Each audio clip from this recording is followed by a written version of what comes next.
Assalamu alaikum students, how are you? I hope you are all fine. Students आज का जो हमारा lecture है हम स्टार्ट करेंगे फिफ्थ चैप्टर। और जो फिफ्थ चैप्टर है वो हमारा है लीनियर ट्रांसफॉर्मेशन से रिलेटेड। तो आइए हम सबसे पहले देखते हैं कि लीनियर ट्रांसफॉर्मेशन की डेफिनेशन क्या है। लीनियर ट्रांसफॉर्मेशन में हमें सबसे पहले दो स्पेसेस चाहिए। यहाँ पे मैंने लेट कर लिया है वी और यू जो हैं वो दो वेक्टर स्पेसेस हैं। तो अब इनके दरमियान में हमने देखना है कि कौन सी ट्रांसफॉर्मेशन लीनियर होगी या नहीं। तो उसकी डेफिनेशन ये है कि हमारे पास दो वेक्टर स्पेस थी वी और यू ओवर ए फील्ड के, वो सेम फील्ड पे होनी चाहिए। अब मैपिंग टी, मैपिंग आप कह सकते हैं या ट्रांसफॉर्मेशन कह सकते हैं। अब mapping T from V to U is called a linear mapping or linear transformation if the following two conditions hold। अगर ये दो कंडीशन हमारे पास किसी मैपिंग में होंगी तो हम ये कहेंगे वो लीनियर है या नहीं है। ये दो कंडीशंस क्या हैं कि आप कोई भी दो वेक्टर, आर्बिट्रेरी दो वेक्टर चूज़ करें वेक्टर स्पेस वी में से, जब आप उसके ऊपर टी, उन दोनों के सम के ऊपर टी अप्लाई करें तो वो इस तरह से अलग अलग हो जाने चाहिए। मतलब दोनों का लेफ़्ट और राइट का सेम आंसर आना चाहिए, यानी दोनों के सम पे आप अप्लाई करें या अलग अलग अप्लाई करें तो सेम आंसर आना चाहिए। और दूसरा क्या है कि आप कोई भी एक स्केलर पकड़ें जो आपके पास सेम वेक्टर फील्ड जो आपके पास फील्ड के थी, उसमें से आप कोई भी स्केलर पकड़ें और एक वेक्टर पकड़ें वी में से, जब आप टी को अप्लाई करें के वी स्केलर प्रोडक्ट यानी के वी पे, तो आपका के बाहर निकल जाना चाहिए, यानी इन दोनों का लेफ़्ट का और राइट का सेम आंसर आना चाहिए। तो फिर हम कहेंगे जो टी है वो हमारे पास लीनियर ट्रांसफॉर्मेशन है। यानी जब भी हमें कोई ट्रांसफॉर्मेशन दी होगी तो उसे लीनियर प्रूफ करने के लिए या देखने के लिए ये लीनियर है या नहीं है, तो हम क्या करेंगे कि आप इस कंडीशंस का लेफ़्ट और राइट साइड का आंसर चेक करेंगे क्या सेम आता है, और सिमिलरली इसका भी लेफ़्ट और राइट का आंसर चेक करेंगे क्या सेम आता है, या फिर आप एक साइड लेके दूसरी साइड को प्रूफ कर देंगे कि ये इसके इक्वल है, और सिमिलरली ये भी। तो फिर हम कहेंगे वो जो ट्रांसफॉर्मेशन टी है आपके पास वो लीनियर है। अब जो ये दो कंडीशनें हैं इनको कुछ बुक्स में या कहीं पे अक्सर एक कंडीशन में भी क्लोज कर दिया जाता है, यानी एक ही लिखते हैं। तो फिर उसके लिए क्या है कि आपके पास दो स्केलर होने चाहिए और बी फील्ड एफ से या के से, और ये दो वेक्टर वी से होने चाहिए। तो जब आप इसके ऊपर अप्लाई करें तो ये आंसर आना चाहिए, यानी लेफ़्ट और राइट सेम आने चाहिए। तो फिर हम उस सूरत में कहेंगे कि वो जो ट्रांसफॉर्मेशन है वो लीनियर है। यानी या तो आप ये चेक कर सकते हैं या फिर आप ये चेक कर सकते हैं, ये एक है ये दो हैं, तो जो ईजी लगे वो हम कर सकते हैं। एक्चुअली ये दोनों इक्विवेलेंट कंडीशन है तो इन दोनों को यहाँ पे एक में क्लोज कर दिया गया है। नेक्स्ट हम एक एग्जांपल्स देखते हैं। लेट से भी आपके पास एक ट्रांसफॉर्मेशन है, और ये ट्रांसफॉर्मेशन यानी मैपिंग जो है ये कैसे डिफाइंड है कि एक्स कॉमा वाई जो है वो इस पे मतलब मैप हो जाता है, आर स्क्वेयर से आर पे है, तो एक्स कॉमा वाई का आंसर ये आ जाता है। अब हमने ये चेक करना है क्या ये टी जो है गिवन है ये लीनियर है या नहीं है। उसके लिए हम वही अपनी दोनों कंडीशन जो हैं वो चेक करेंगे। सबसे पहले तो हमने जो वेक्टर स्पेस वी थी उसमें से दो एलिमेंट चूज़ कर लिए हैं। दो एलिमेंट चूज़ कर लिए। अब हमारा टारगेट क्या है, हमने क्या प्रूफ करना है कि ये जो दो एलिमेंट्स हैं ये कंडीशन होनी चाहिए और ये कंडीशन होनी चाहिए। अगर ये दोनों होंगी तो हम कहेंगे ये लीनियर है। तो लेट से भी यू वेक्टर हमारा इसके इक्वल है जो हमने आर स्क्वेयर से लिए, और वी इसके इक्वल है। अब क्या करना है, हमने इनके सम के ऊपर अप्लाई किया, टी ये बन गया। अब बाय डेफिनेशन जो हमें टी गिवन था वो ये था कि T of X comma Y equal to आता है हमारे पास एक्स प्लस वाई। तो इसके मुताबिक जब आपने इस पर टी अप्लाई किया तो इन दोनों के दरमियान में प्लस आ गया, तो ये बन गई। अब इनको आपने रीअरेंज कर लिया और ये आपको पता है कि ये पहला जो है ये इसी डेफिनेशन के तहत ये बन रहा है और ये इसी डेफिनेशन के तहत ये बन रहा है, तो ये अलग अलग हो गए। इसका मतलब ये हुआ कि ये और ये दोनों इक्वल हो गए, यानी पहली कंडीशन सेटिस्फाई हो गई। अब उसके बाद आते हैं दूसरी कंडीशन पे। दूसरी हमारे पास ये थी, आपके पास ये था, आप जब एलिमेंट्स आपका u इस तरह का था x1, उस पर आपने उसे आपने a से मल्टीप्लाई किया, ये बन गया। अब बाय दिस डेफिनेशन ये सम में कन्वर्ट हो जाएगा। अब आप इसमें से कॉमन निकालें तो ये जो अंदर बचा हुआ है ये टी ऑफ यू है, मतलब a बाहर निकल गया है।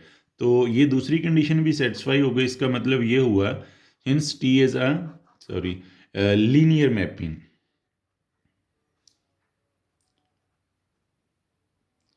तो ये जो आपकी टी है ये लीनियर मैपिंग हो गई। अब नेक्स्ट एक एग्जांपल है आर स्क्वेयर टू आर पे गिवन बाय दिस है, यानी ये प्रोडक्ट में है, तो prove that T is linear or not. ये मैंने आपकी एक्सरसाइज के लिए छोड़ी है, आपने इस पे ये दोनों कंडीशन चेक करनी है, और अगर ये दोनों कंडीशन को सेटिस्फाई करेगी तो हम कहेंगे लीनियर है, और अगर नहीं करेगी तो हम कहेंगे लीनियर नहीं है। तो आपने इन दोनों कंडीशंस को इसके ऊपर चेक करके फिर बताना है ये लीनियर है या नहीं है। नेक्स्ट फिर एक एग्जांपल मैंने लिखी है R cube to R square के ऊपर, और वो डिफाइंड इस तरह से है, तो आपने ये प्रूफ करना है कि ये लीनियर है या नहीं है। वन मोर थिंग, इसको फर्दर आप यूं भी लिख सकते हैं मैट्रिक्स की फॉर्म में 1 -1 3 0 1 3, और यहाँ पे आपका आ गया x1 x2 x3। जब आप इसको मल्टीप्लाई करेंगे इसी के इक्वल होगा। तो इसको अब आपने चेक करना है ये लीनियर है या नहीं, वही दोनों कंडीशंस आप चेक करेंगे और उसके बाद बताएंगे ये लीनियर है या नहीं।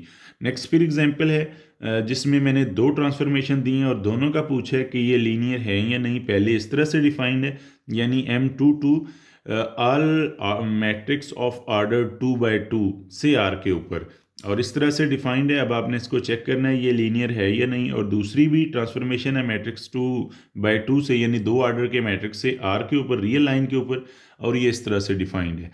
आपने इन दोनों को चेक करना है ये लीनियर हैं या नहीं है, दोनों यानी वो कंडीशंस आपने चेक करनी है। उसके बाद नेक्स्ट हमारा आ जाता है kernel and image of a linear transformation, कि कर्नल क्या होता है, इमेज क्या होता है ऑफ लीनियर ट्रांसफॉर्मेशन का, और उनकी प्रॉपर्टी क्या है, और उसके बाद हम कैसे फाइंड करते हैं कर्नल और इमेज जो है। लेट एफ आपके पास ये एक ट्रांसफॉर्मेशन है, लीनियर ट्रांसफॉर्मेशन है, लीनियर मैपिंग है, तो इसका जो कर्नल है उसको इससे डिनोट किया जाता है, और डिफाइंड इस तरह से किया जाता है। यानी इसमें कर्नल ऑफ एफ में क्या होगा कि v belong to v such that F of v is equal to 0, यानी वेक्टर स्पेस v के वो एलिमेंट्स, वो ऑल एलिमेंट्स जिनका इमेज w के अंदर, जिनका इमेज जो है वो w के अंदर 0 आएगा, w के अंदर 0 आएगा, उसको हम कहेंगे कि वो सारे एलिमेंट जब हम क्लोज कर देंगे एक सेट में, वो उसका इमेज होगा, सॉरी कर्नल होगा, कर्नल ऑफ एफ। और इमेज ऑफ एफ को डिनोट किया जाता है इससे, और इसको इस तरह से हम डिफाइन करते हैं कि u बिलोंग टू w, यानी w में से वो एलिमेंट सच दैट हमें एक v मिलना चाहिए कि u जो है वो उस v एलिमेंट v से उसका इमेज हो, यानी जिस तरह से आप फंक्शन में भी करते हैं। तो अब नेक्स्ट हमारा क्या, हम चेक करते हैं कि इनकी दो प्रॉपर्टी मैंने फिलहाल यहाँ पे लिखी हैं। पहली क्या है कि जो कर्नल है वो सब स्पेस होती है, जो हमारे पास वेक्टर स्पेस v है, यानी जो हम इसका t का कर्नल निकालेंगे v में से होगा, वो इस वेक्टर स्पेस v की सब स्पेस होगी। ट्राई करते हैं प्रूफ करने की। आपके पास दो एलिमेंट्स थे कर्नल में, आपने क्या किया कि कर्नल के एलिमेंट्स थे, ऑफ कोर्स क्योंकि वो कर्नल के एलिमेंट्स हैं तो इनका इमेज 0 आना है बाय डेफिनेशन। अब हम यहाँ पे प्रूफ करना चाह रहे हैं कि ये दोनों का सम जो है v1 प्लस v2 का, वो भी कर्नल में होगा। तो उसके लिए आपने क्या किया कि इन दोनों का सम किया। अब क्योंकि ये लीनियर ट्रांसफॉर्मेशन है, t जो है वो लीनियर है, और उसकी डेफिनेशंस के मुताबिक हम इसको यूँ लिख सकते हैं। तो उस पर डेफिनेशन अप्लाई की, ये 0 0 है क्योंकि ये दोनों कर्नल के एलिमेंट हैं, तो इमेज 0 आ गया। इसका ये मतलब हुआ कि ये एलिमेंट्स भी कर्नल का हुआ क्योंकि इसका इमेज विद ट्रांसफॉर्मेशन t से 0 आता है। अब सेकेंड आपने ये लिया, और क्योंकि ये लीनियर है तो ये इस तरह से कर सकते हैं, तो फिर इसका भी आ गया। इसका मतलब ये हुआ कि जो हमने सब स्पेस का थ्योरम किया था, जिसमें हमने वहाँ पे ये कहा था कि a प्लस बी बिलोंग करने चाहिए उस सब स्पेस से, और अगर आपका ए बी है और ये कोई स्केलर है, यानी f1 कर लेते हैं, f1 a जो है और ये वेक्टर है और ये भी उसमें जाएगा, तो हम कहेंगे वो सब स्पेस है। तो ये दोनों कंडीशन उसकी सेटिस्फाई हो गई हैं। इसका मतलब ये हुआ कि ये जो कर्नल ऑफ लीनियर ट्रांसफॉर्मेशन है वो सब स्पेस है v की।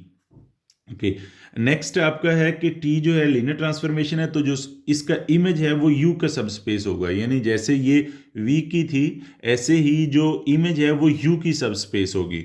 और ये मैंने आपके लिए छोड़ा एज एक्सरसाइज, आपने इसको ट्राई करना है कि प्रूफ करने की। इसके बाद फिर मैंने दो एग्जाम्पल लिखी हैं। पहली एक्सरसाइज है कि t from r cube two r square, और ये आपके पास ट्रांसफॉर्मेशन गिवन है। फर्दर आप इसको यूँ लिख सकते हैं 1 -1 3 0 1 3 x1, x2, x3। अब आपने इसका कर्नल कैलकुलेट करना है और नेक्स्ट इसका इमेज कैलकुलेट करना है कि इसका इमेज क्या आता है और कर्नल क्या आता है। और नेक्स्ट फिर एक्सरसाइज है, ये ट्रांसफॉर्मेशन दी गई है r टू आर स्क्वेयर से। पहले आपने ये देखना है क्या ये लीनियर है, और अगर ये लीनियर है तो फिर आपने इसका कर्नल भी निकालना है और इमेज भी निकालना है। मतलब अगर लीनियर होगी तो फिर ये दो करने हैं आपने। फर्स्ट आपने ये चेक करना है क्या ये है, अगर ये होगी तो फिर आपने इसका मुझे लीनियर ट्रांसफॉर्मेशन का मुझे इमेज भी बताना है और कर्नल भी बताना है।